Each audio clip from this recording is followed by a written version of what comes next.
À Belfort-sur-Rebenty, nous allons découvrir l'aventure du bois.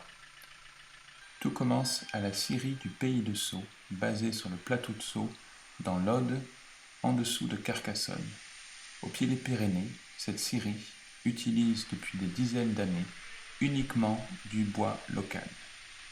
Amené directement par les paysans, les agriculteurs, la diversité est assez riche au pied des Pyrénées. On peut trouver du pin, du sapin, du hêtre, du chêne. Ce large choix permet aux scieurs de choisir les diamètres, les longueurs pour des poutres, des planches et tout ce que les clients pourront commander selon leurs travaux.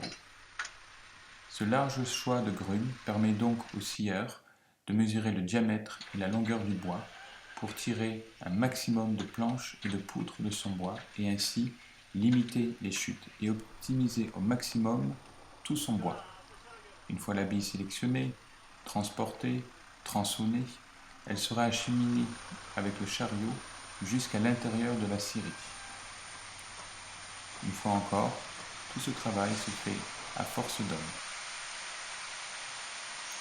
Des gestes et un savoir-faire qui perdurent dans cette scierie depuis plus de 50 ans. Petit à petit, le matériel de la scierie a su évoluer. Au début de la scierie, c'est un canal d'eau à proximité qui donnait sa puissance pour la scie à ruban.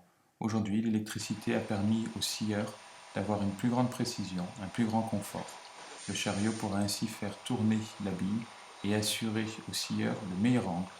Puis, les griffes du chariot vont stabiliser la grume durant tout le processus de sciage. La découpe de telles billes en bois ne peut se faire qu'avec du matériel professionnel et de qualité. Le coup d'œil et la connaissance technique de son matériel permet au scieur de tirer le meilleur profit de tout son bois.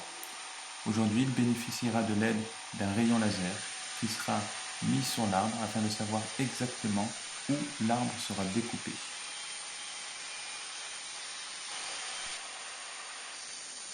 La scie à ruban et la lame doivent être de très bonne qualité.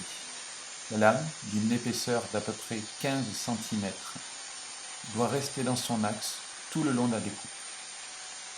Pour ce faire, elle est toujours régulièrement affûtée dent par dent et subit une tension d'à peu près 15 tonnes afin de ne pas dévier de son axe durant tout le transport du chariot jusqu'à la lame. Ceci permet d'avoir une planche régulière jusqu'au bout de la découpe. Le scieur va ainsi varier les épaisseurs des planches selon les découpes souhaitées par les clients. Les planches sont ensuite acheminées et inspectées et redécoupées si besoin est. Elles seront ensuite soit stockées, soit acheminées à un autre poste de travail. Sur cette scie à ruban, par exemple, ce seront de petites découpes qui seront faites, par exemple pour des tasseaux. Le bras oscillant va ainsi caler le bois contre la lame et limiter ainsi les risques. Voici toutes les étapes pour faire des planches à partir de billes de bois.